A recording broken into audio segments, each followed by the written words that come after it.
Good afternoon, everybody. Everybody hear me okay? I don't have the microphone.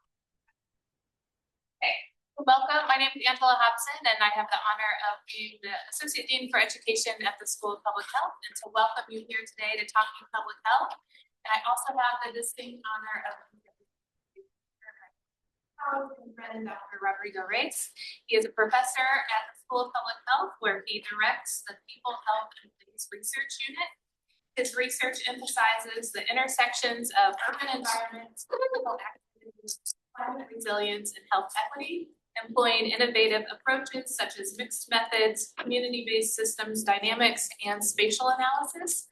Rodrigo has played a leading role in several prominent global initiatives, including serving as the lead author for the Lancet Physical Activity Series and coordinating international research networks such as the International Physical Activity and the Environment Network and the Healthy Urban Living and Aging in Place.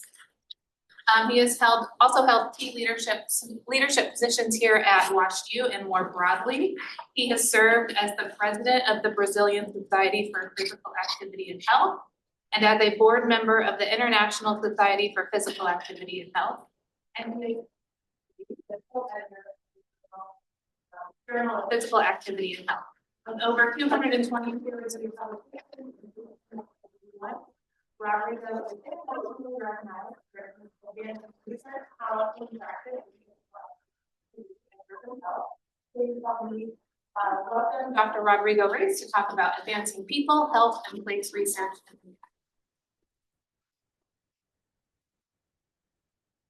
Can everybody hear me well? Thank you so much. My name is Rodrigo. I'm Rodrigo, Professor Reis. I feel more comfortable if you call me that way.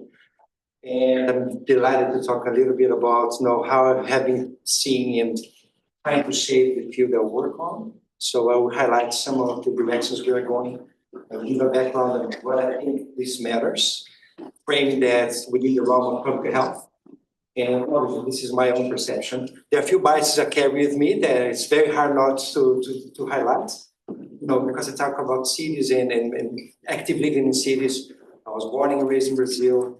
I identify myself as a white man until I moved to the US and never realized I was a Latino too. But all those identities I carry with me. And when I go to cities and when I talk about cities, gender identity, racial identity, cultural identity really is embedded in what I do. I'll never have a full perception, a full understanding about those identities are shaped by cities such as gender, race, and culture that are not really aligned with mine. So I try to learn through the research. The wonderful thing I have with me, how I can expand my view of the world around those issues. So bear in mind that it's very hard to separate those things from what I do. And I hope you can understand this is very important for the work we do as well. I'm a musician in my free time. Some of you know Doug, my good friend there, is a musician too. I already actually played. And Alexis is here. Right? Alexis, Doug, and I, we did a wonderful Christmas song back during COVID times. I'll never forget that. There's a famous song that became famous by Jamie Reed, a blues musician from the 40s and 50s, Bright Light.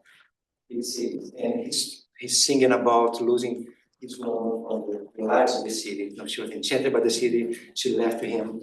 And in a way that summarizes how cities are both very, very shining and very attractive, but also they have some heartbreaking stories behind them.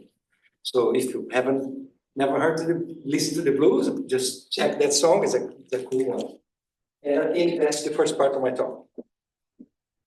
And I'll give you an overview using a presentation first.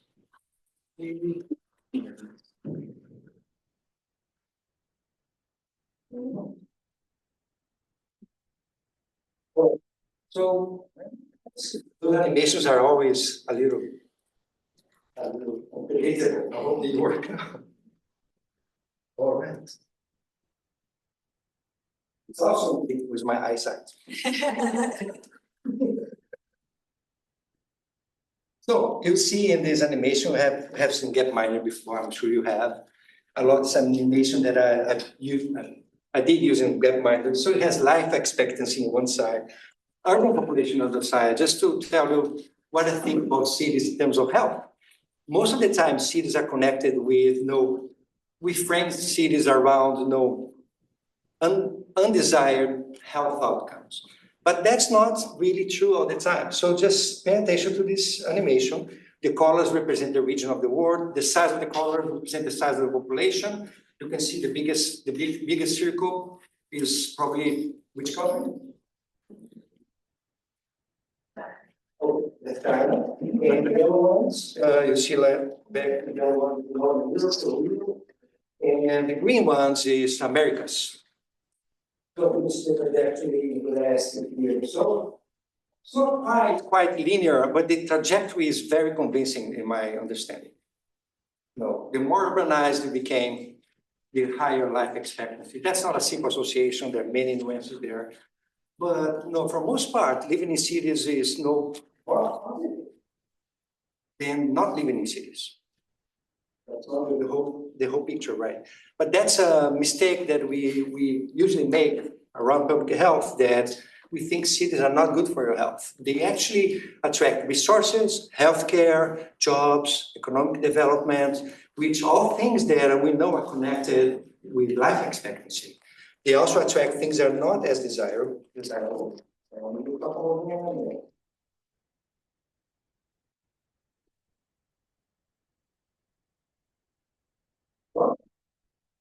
To highlight, if you see this graph, we have been building up the land, we have been changing the environment we live, but the most dramatic change we have seen is on built environment. Most of the things we change in our planet we can classify as built environment. My definition for built environment is the environment that has been modified by humankind. In that sense, farming is built environment, if you extend the definition, but here particularly we are focused on the built environment as we're conceptualizing cities, roads, buildings, and so sidewalks, and so and so. So yes, urbanization and health are connected. The type of urbanization is highly related to built environment increase in our cities and how we live around built environments. And this is not a new conversation. So it's old, it's thousands of years old. So we have been talking about this issue since we conceptualized one of the cities, 10,000 years ago. If you consider the Persian history is probably the first cities were emerged, as we call cities today, emerged there. But Plato already highlighted that any city, however small, is in fact divided into two. One, the seat of the poor, the other, the rich. These are at war with one another. How similar is Greece thousands of years ago with St. Louis today and the Omar Divide? I don't have really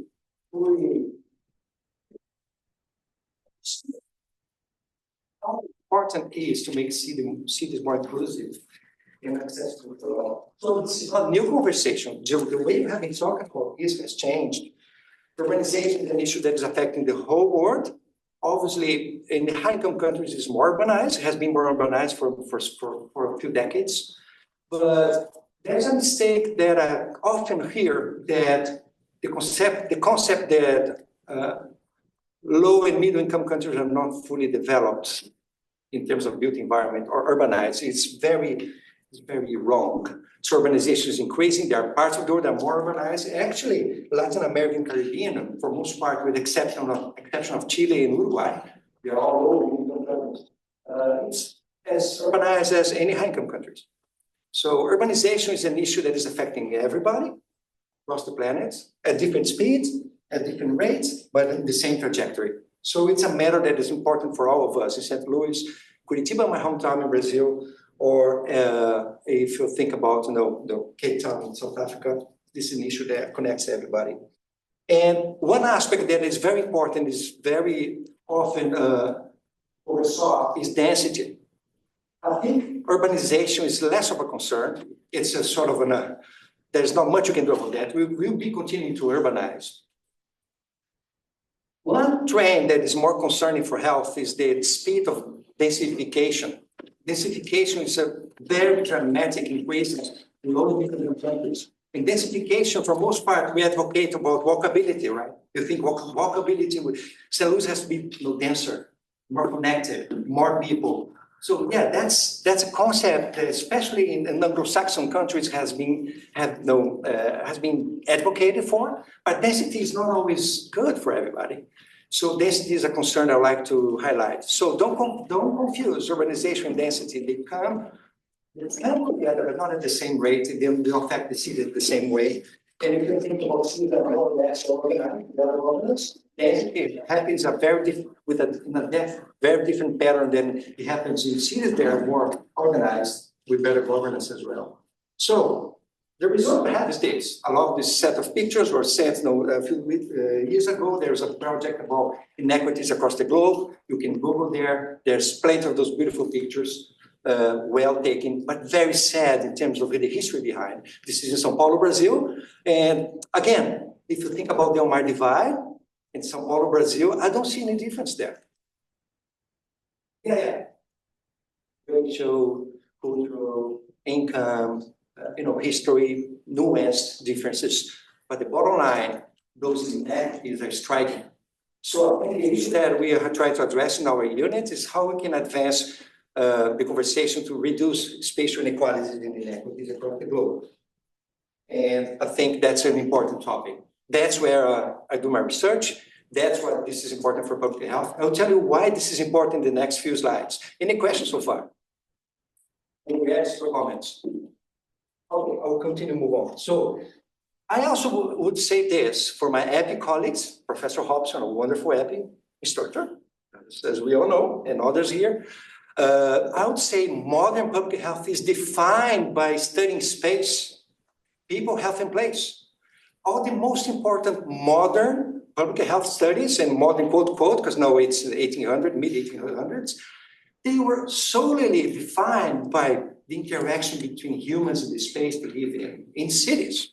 And the most striking one, I think everybody knows, if you have been doing Dr. Hobson's class, which map is this one?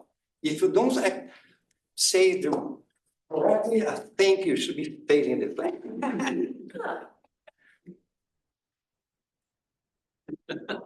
Yeah, not the Game of Thrones, Jon Snow. Not the Jon Snow. The one that is famous in public health and EPI. So the famous study, the cholera outbreak study, actually a series of studies. They're all available online. Fantastic man, brilliant mind, defined what we call analytical epidemiology. I say Jon Snow was the inventor of spatial epi, because what he did was basically that. He was mapping cases across the city of London, in the different wards in the city, in the different regions of the city, and connected them with hypotheses that he was testing over time. So a series of studies, and they are all available online. I recommend you to do that. But what I put here was something I'd like to highlight, to see on the right column here. So Jon Snow recommended 10 actions to address the cholera outbreak. And the first actions are more in terms of hygiene, with how you deal with your food, cooking practices and so storage practices within the homes. But I want to highlight some of them, in my perception, and the way I see it, all built environment changes. Water systems, drainage, water access, how the houses are built. And at the end, he was so brilliant. And think about that, almost 200 years ago. He was talking about health education. So health education, spatial intervention, built environment intervention was probably something that was not well conceptualized before. But I would say we don't have public health today if we don't consider the interaction between people, health, and place. So as public health scholars, we have to acknowledge that. So this is not new, but it was organized more than 170 years ago. So the way I tell the story is this. I think there's a progress from Jon Snow, fast forward to, let's say, to the early 1900s. Major public health crisis related to housing crowdedness on the East Coast, in Europe, in Latin America. So the first stage was sort of the sanitation reform, with water systems being improved, and then housing conditions being changed and reduced dramatically the rate of infectious diseases, all sorts of infectious diseases. And then fast forward, after World War II, the GI Bill, and everybody was buying cars and building homes, and developers were developing cities outside the business center in the United States, Canada, and Australia, the Anglo-Saxon countries. Then we had this emergency, I would say, of planning, I would say poor planning and health consequences, driving more, sitting more, walking less, biking less, poor access to public transportation. This story started to happen in World War II. Anglo-Saxon patterns of growing in the cities. They affected all the cities across the world, but particularly US, United States, Canada, and Australia, I would say, and New Zealand to some extent as well. Fast forward, we moved towards more sort of environmental health concerns with environmental acts in the early 1970s, in the previous century, which has been dramatically changed recently. And we focus more on environmental health concerns and toxicity of the environments. Something that, again, Dr. Hobson is an expert, environmental health scientist. And more recently, we moved towards active living and how we can actually make cities more livable. And that's where we are operating now.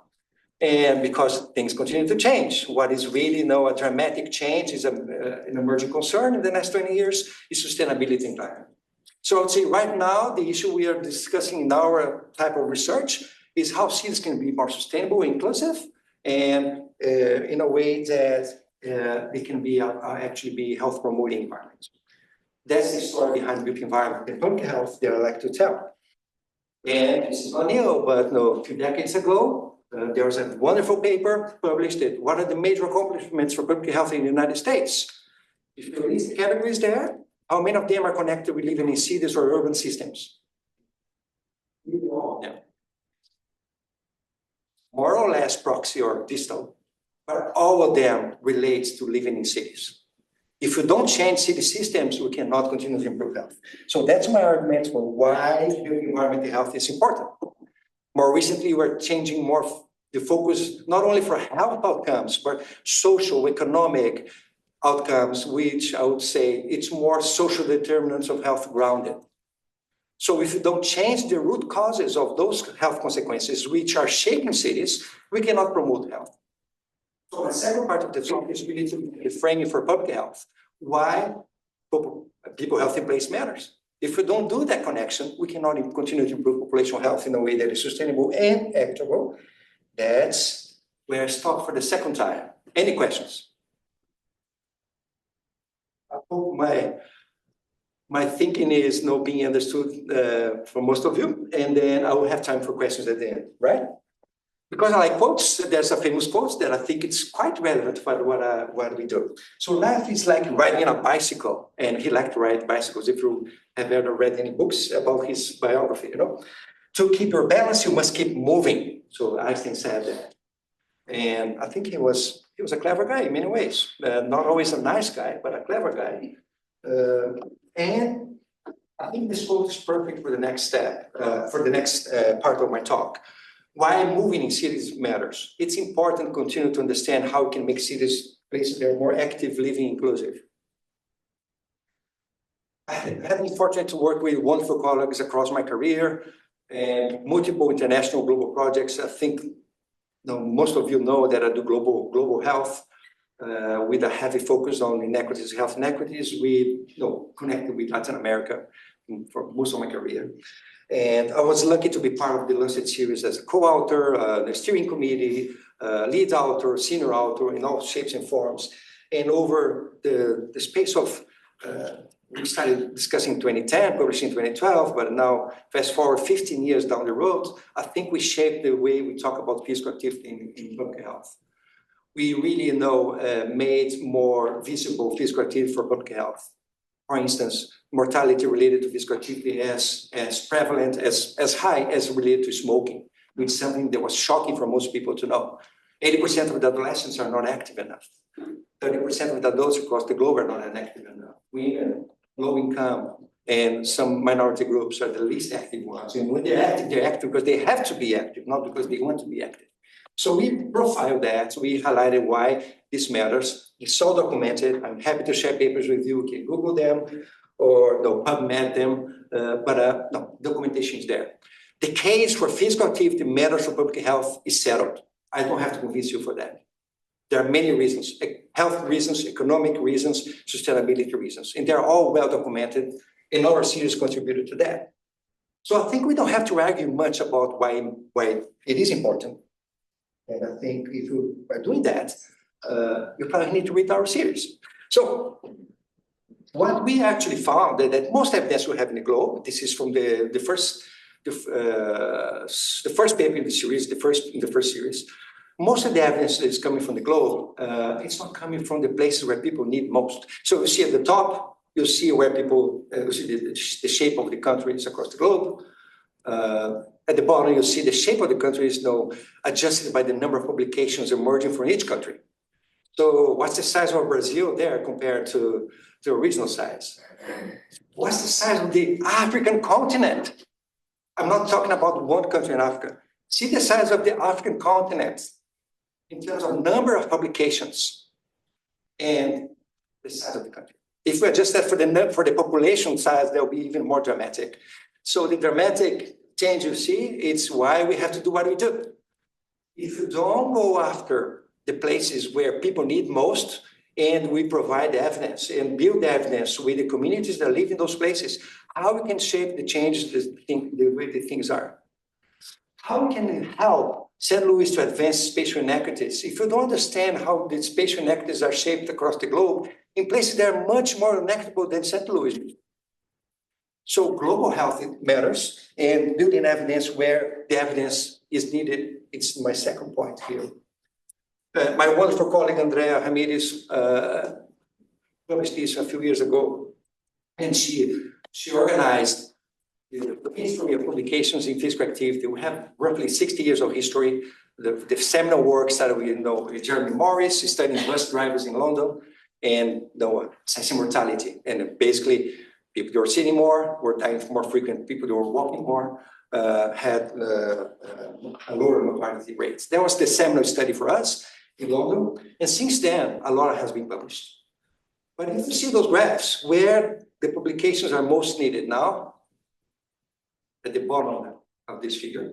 So if you see policies and interventions that work, they have been assessed by science, I would say, and quote, because assessing is a loaded word in that way, there's very few. So we know a lot about why this is important for health, why people are more or less active, that correlates in determinants, how we measure physical activity, how we measure active living, but what works? That's where we need more work now.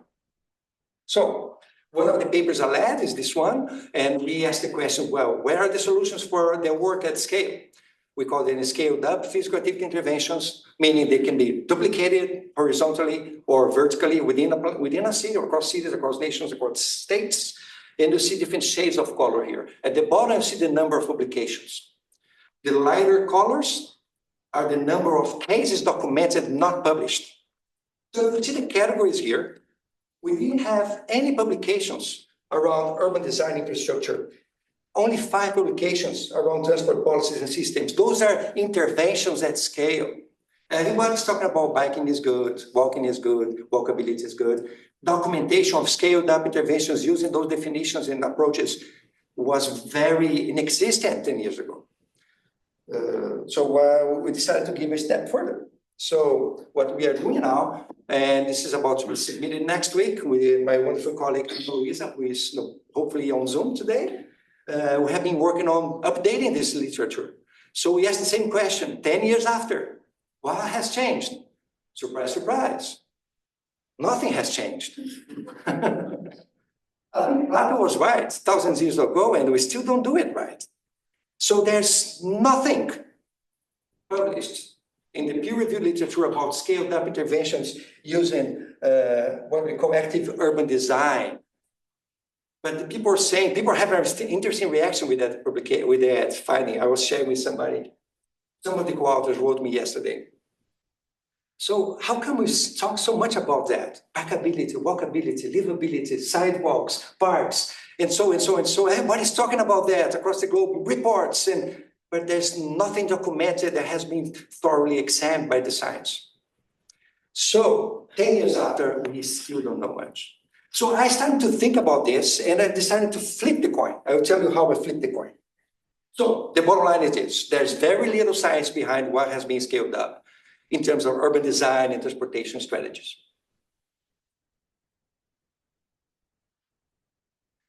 One of the things we found in that paper, we found documented cases and studies. So if you see, no, the left case is a well-known study based in the US from bench to the scaled up. The CAT study was tested, randomized trials, the whole thing, 20 years from the bench to the application, which is not too far from other interventions. But we also found interventions, they have physical activity as a co-benefit. The bus rapid transit systems, for instance, those are the buses that run in specific lines. I'm very proud to say it was developed in my hometown, Curitiba, the first city that developed that. And from one city, it has been scaled up to 2,000 cities across the globe, including the United States. And in cities that adopt that transportation mode, people walk more to the transit system. So we accumulate activity. In a way, you have a co-benefit. On the other side, you see, sorry, the right side, you see the sports for all, sports for development, a problem that has become very popular among federal governments, particularly in the low and middle income countries, which is based in implementing, sports team-based interventions. I'll call intervention, but they're basically programs that have never been evaluated. So the lesson here is this: things have been scaled up if they're effective or not. Things that have been scaled up, they have co-benefits.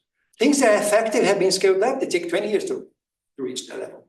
We cannot afford another 10 years or 20 years of not doing that. So how can we advance the evidence to have more strides in terms of promoting physical activity? So one way of doing is what I did with IPN study.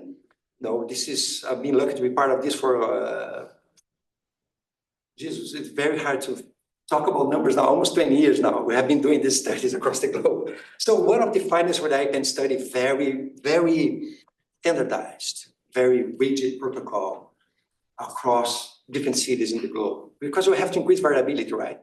We have to put more cities across the globe. So we found in IPN study that there are thresholds you can recommend for urban planning, for instance. We can recommend certain density level or population density level that would be more likely to increase physical activity.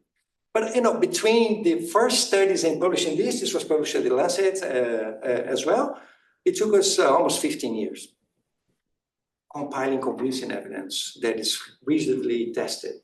So it's very, very challenging, and it takes too long to do that at the city level. So urban planners need that recommendation from us. So, okay, what's the density recommendation? How many buses should have? On the side of the park? How many sidewalks? What's the type of sidewalk that is more beneficial for health? Those questions are very pragmatic for cities. We don't have that evidence that has been heavily tested, as I mentioned in this slide in the previous one. So we are lacking that more convincing arguments. So what I'm proposing is this, and some of my colleagues are working with this right now. Some of them are in the room. I see Maura here, and Ana Luisa on Zoom and others. What I'm proposing is start looking to what has been implemented outside the health sector. So I'm calling this complex intervention outside the health sector.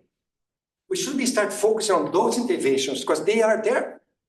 You take buses, you need a house to live, you need water to live. Those systems have been implemented. So why don't we flip the coin and start assessing what has been implemented and then understand how we can do co-benefiting activity.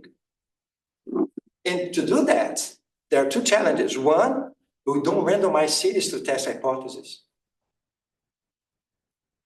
It's very hard to do that. We have to do more natural experiments. And we're proposing conducting more natural experiments. We're providing a few examples of how to do that. And hopefully the paper will be published and you will have a full reading on that. But we think that's quite feasible. We have convincing cases on how natural experiments can be leveraged to provide the causality argument for this is important for health.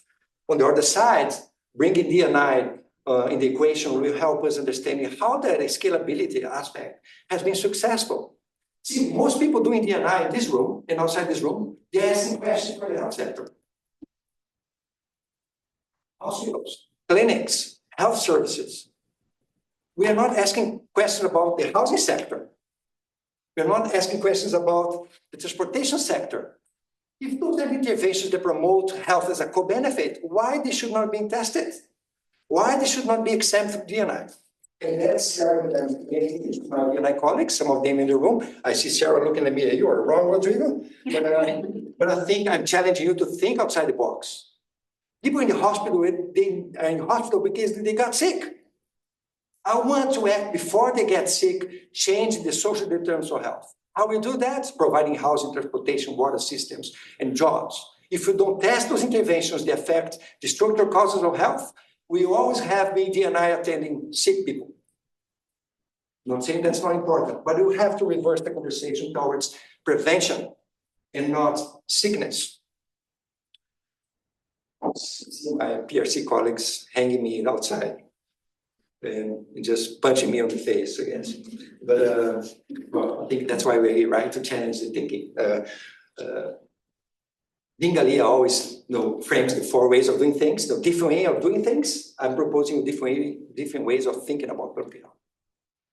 So one way we are doing is this project that is ongoing. I have the pleasure to have several of my wonderful unit friends here sitting in front of the seats here, the first seats. And we are doing affordable housing, experimentation, say, in Brazil. So we are trying to understand how we can test affordable housing initiatives, and we're using a large experiments in Brazil to understand that. Some of the colleagues are here. This is a partnership with the University of São Paulo in Brazil and the Pontifical Catholic University in Curitiba, Brazil, and WashU. And some of the members are here. So we have a fantastic advisory committee, people across Brazil, research collaborators. We have built up a strong connection with partners in Brazil doing housing interventions. So these are not public health researchers. Those are housing-related organizations, activists, or implementers, or people working in cities. And in this map, you can see where the partners we have are located in Brazil, and we have partners across all Brazil doing this today. So the objective is to develop a robust framework to assess a large housing intervention in Brazil and to understand the co-benefits for health and for climate. I'll try to advance because I still have time, but I want to make sure that I cover everything. So there are several findings. I don't have time to highlight all of them, but one of them, Milena is leading here, and we did a systematic review. Just confirming what I just said before, only 6 papers have been published assessing housing interventions and health and climate. So the evidence is not there. So what we need to do is not rely only on the peer review evidence. So we have to actually start using data. And our wonderful colleague, E, is leading this spatial data approach, developing a resilience indicator to understand where cities are more or less resilient to implement affordable housing in Brazil. It's a very comprehensive process. You can see this map. The darker the color, the more resilient, the lighter the color, the least resilient the city is. This is at the census tract level, very robust, and we're very happy that it's going to be soon submitted. On the left side, you see where are the units we are assessing. Each red spot you see on the left side is where a housing intervention has been implemented in this program that is called Minha Casa Minha Vida, My House, My Life. And you see, just to show how robust is this model, you can see where the Minha Casa Minha Vida, that intervention has been implemented. The scores for resiliency, for climate resilience are higher than where they are not. So there's a strong connection between that program and climate resilience, at least at the spatial data level. We are also interviewing people, residents, and stakeholders across 5 regions in Brazil to understand what are the lived experiences when living in those places. And we have already emerging themes. They are coming to life. And we are about to finish the last round of interviews this week. The interviews processing this week. We also conducted a wonderful workshop in São Paulo, Brazil. Some of us flew to Brazil and had meetings with stakeholders, and we discussed what are the hidden patterns that are connected between affordable housing, climate, and public health? And then, as you can imagine, for those who have done this before, the spaghetti shape is very complex. But I'm highlighting some of the emerging themes that we are seeing there and some of the levers we can use for intervention. So we apply a mixed method approach with a systematic review, interviews, group model building, and spatial mapping to develop. At the end, we'll have a complex intervention framework to assess their project. So we are doing this to understand how we can assess, not to assess. What are the indicators, the measures, the metrics to do that? So that's a good example of how we can apply that in interventions outside the health check. You have a good time, but happy to approach almost the end of the talk. So there's no logic that can be superimposed on the city. People make it.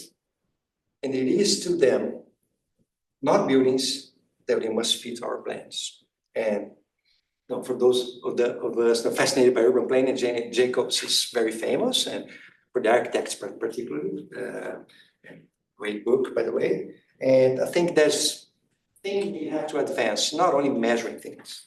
So one of the concerns we have is how we can conciliate urban planning, urban design, and public health. A few years ago, we published this in the Lancet as well with other colleagues. We developed a framework that is connecting on the left side, urban systems and urban planning indicators with health indicators. So we can see ourselves on the right side, right? Cardiovascular diseases, mortality, morbidity. If as you move to the left side, the more distance you are from the health sector. Can you see that? Behavioral sciences, social sciences, urban planners, and so on. So what we propose is to create indicators that are connecting health outcomes to urban systems and design interventions. And then what has been proposed is actually 11 type of interventions that can be applied in cities. This is a framework that has been published. And you see 11 days. Each day is one change you can do. You can do all of them, obviously, that will be affecting health. So we proposed that a few years ago, and that was the work leading to the next work we started to ask. So Ana, Luis, and I started working together a few years ago. One of the first questions we were asking, so how can we measure those inequities?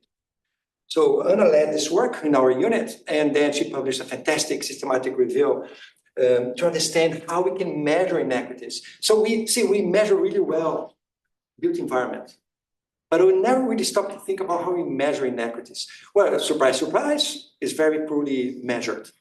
It's mostly defined by walkability and bikeability. There's no indicators that are combining social aspects and built environment aspects as well. So combining those different indicators is important.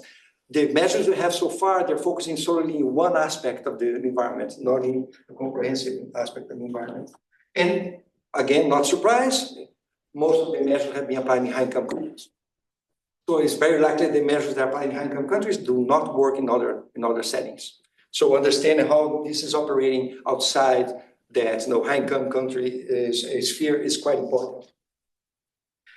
He has just led this paper, is soon to be published, we hope. It went to the third round of rough reviews. So a few years ago, we did a concept mapping asking what matters for livability in US, how cities can be more livable in US, 7 years ago. And then he did a follow-up study asking the same questions to the same participants, planners, public health practitioners, and researchers, and sort of a diverse group, mostly skewed towards public health, I would say. As you can see, what happened 7 years ago, what is happening now. So he rose to the top the importance of built environment and those things that we are talking about. So it's more important. We think that after COVID, people really notice how important it is to have more mobility and space. But what's very sad and striking is to see, racial and economic racial justice, economic justice has not been, risen to the top. And the worst, if you see on the right side, they're least feasible now than they used to be. So it seems that we advanced really well how to measure, how we do this, but we actually went backwards on how we actually work with inequities. We can go on and why we think this is happening. We have geopolitical, national, international reasons for that. I will skip that because I think it is not for the moments today, but you can imagine what has been happening across the nation and the world. So we applied this using a sort of a standardized approach. That standardized approach we applied in St. Louis with the livability observatory called the St. Louis Observatory. We applied this international metrics, finding where St. Louis is more or less livable using different indicators. This has been published as well. Again, Ana Luisa led that wonderful work. We mapped all policies in St. Louis. So right now we have ways of measuring policies and spatial indicators really well. And we are proposing changes based on that. Which policies can be changed, which policies are lacking, what we should be doing. And moving on, we also understood how we can apply this with data in St. Louis. So we interviewed people in the region, and we come up with what is needed to build a dashboard that would be usable for everybody. So the proposal here is this. It's not using science only, but it's asking people what they need in terms of data.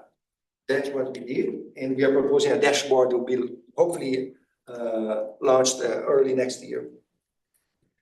And more recently, we developed a partnership with McKelvey, and we apply AI methods to understand inequities at the street level. So most measures that today are at the census tract level or the city level.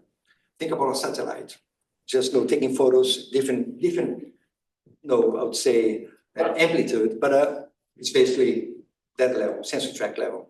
What we are trying to do is the eye level, what you can see when you leave your home. And to do that, we're using Google Street View. So we can send people to measure that stuff, thousands of streets, and go there and count things that will take years and millions of dollars. So what we are trying to do is training algorithms to do that using AI in Google Street View images. And we actually did that. And the paper is now under review now. So we mapped all streets in St. Louis to identify key patterns of sidewalks, signs, traffic at the street level. So all the streets have been mapped. What you see on the right side is how those indicators measured using Google Street View through AI are correlated with racial and economic inequities. So my proposition here is this. If you want to understand spatial inequities, you have to be more better. We have to bring down to the experience we live in the cities. And we can measure that through AI now. That experience, we are taking another step in building up in Brazil an observatory. We are partnering with 5 universities, applying the same methods we apply in St. Louis in Brazil now. You see our partners here, wonderful colleagues. Some of them we know for years and years. Some of them were my students. And I hope that didn't do anything wrong with them. But and some of them maybe are watching today. So Akira, thank you so much.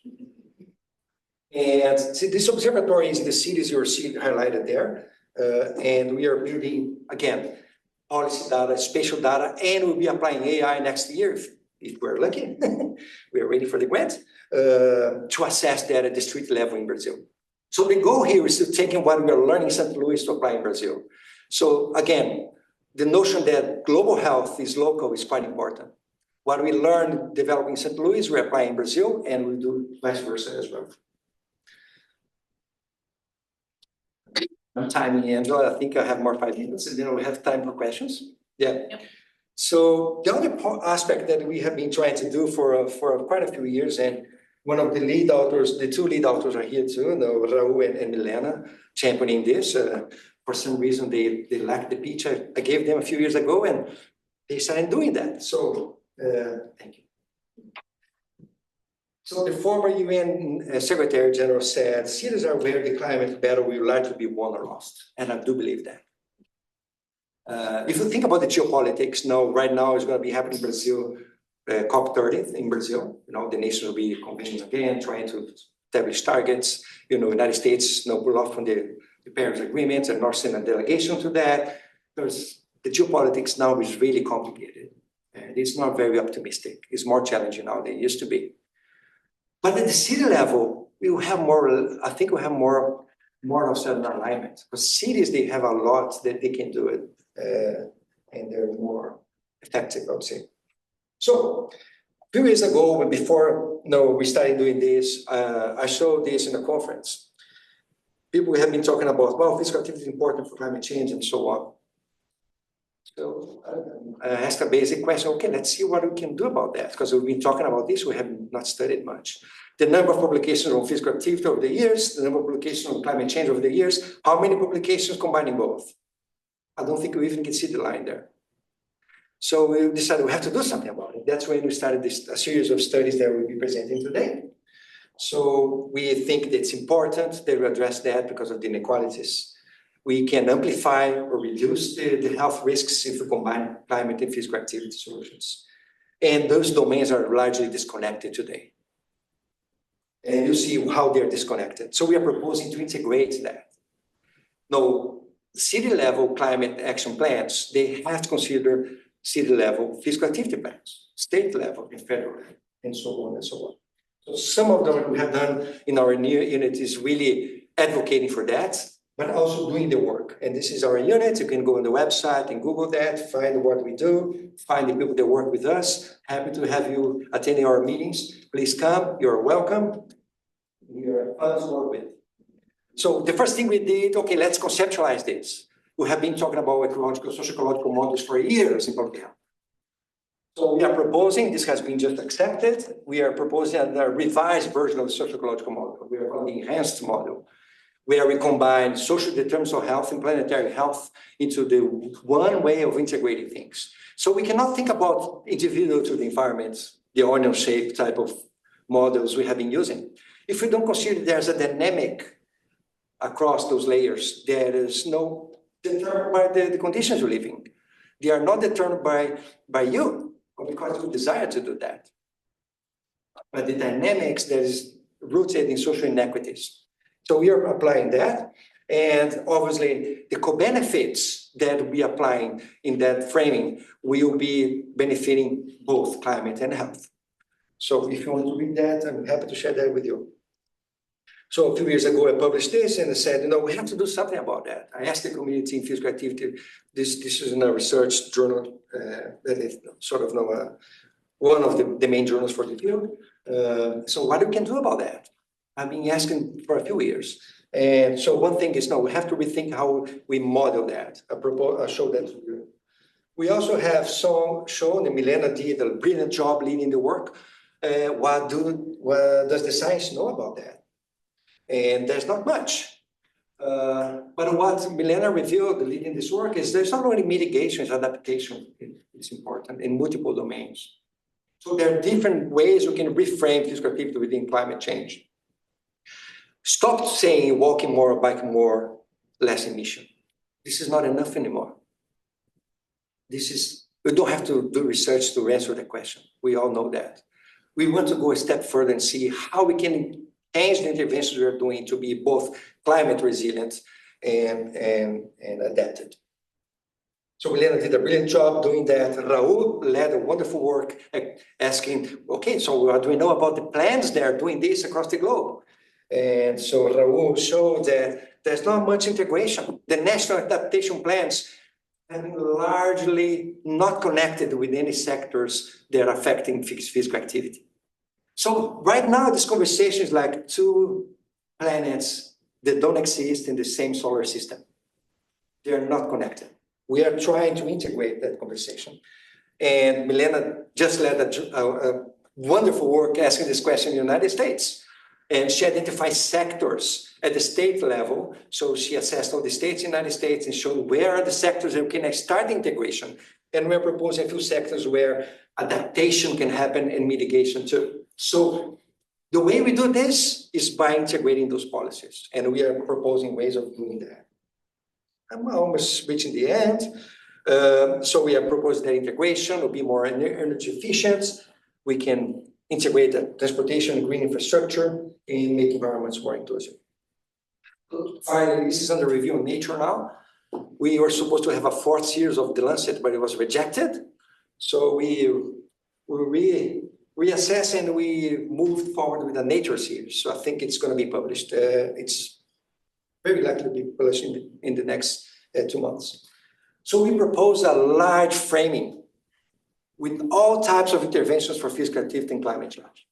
And we are now in a moment that we have the models, we have the theory, we know what the policy is doing, and we know what the science has learned. So the call for action I published a few years ago has been answered, but now it's time to move on. I will skip this slide for the sake of time, because it's just repeating what I just said. So We want to integrate to build evidence that is empirical. We want to integrate policies, and the next step is start evaluating. So what we have been doing in our unit is work on that domain, building new evidence, try to integrate policies in different sectors, and try to understand how we can assess that. That's basically what we have been doing over the last few years. I published a commentary making that case. It's very important. We think we have to do that. So, advancing climate health in cities and health, it's not easy, but it's doable. We have the tools, we know where we are, we know where the gaps, and we are building evidence to show that. These people are not only brilliant, they're the kindest people. And kindness to me comes first. Brilliance is overrated. Hard work to overcome brilliance. So you are the kindest and the most hard worker was, but you're also brilliant. So thank you so much. You make me better as a human. These people are in Brazil, and the group I found 20 years ago, still active and working and collaborating. And my former student, Akira, is the leader now. And they also have that trait. So I have been lucky to work with the most brilliant, the most kind, the most wonderful people. And I'm merely giving my voice to the work they do. And because of you, the world is better. Thank you so much.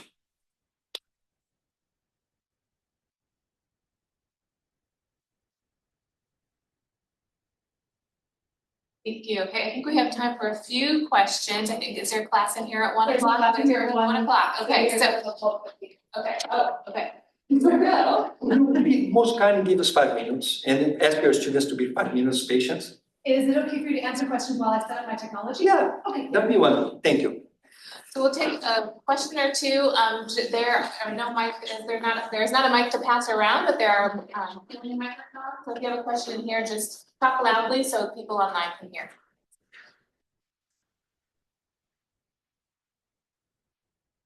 Make a point on the Game of Thrones game. You see they have the wall that separates the other stuff and the rebel people or like savage people. So it's a kind of spatial segregation on that map. Well, I think we see that in all domains of humanity, so it's not new. As Plato mentioned thousands of years ago. Sarah. Yeah, I just wanted to ask, so the feasibility question on the concept map, I just was wondering if you could spend like a minute more reflecting on, you know, the feasibility ratings went down. Do you think that's because people are worried about difficulty, or is that just a general state of the world sort of perception? That's a question that we grasp in our interpretation of the findings. Yeah. So a lot happened in 7 years. No, especially in the work we do, COVID happened, presidential election happened, and the geopolitics in the globe happened. And if you think something that people don't mention much, but no, many dramatic cases of social injustice, racial injustice happened at different times. We believe the combination of that environment with funding environment has something to do with that. Hypothesis, because we didn't ask that question. Yeah. Just one question more, then because we have a lecture coming soon. I was thinking a lot about your groups or your center's logo, which you had on most of your slides.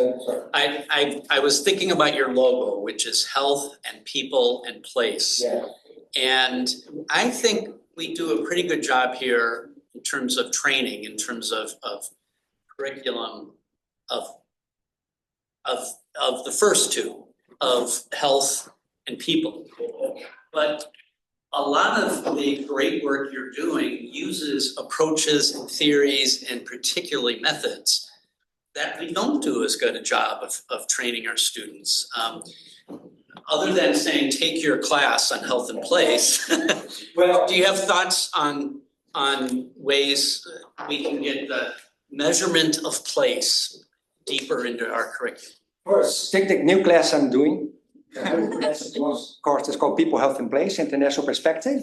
It's ongoing. We took 1.5 years to prepare this course. It's bilingual, 5 universities, Brazil and United States, and all MPH students can apply for that course. Do that course and you'll have a better answer. Second, I think we have to revisit the curriculum, and Susan Hobson is leading that effort right now. We have an opportunity to give input.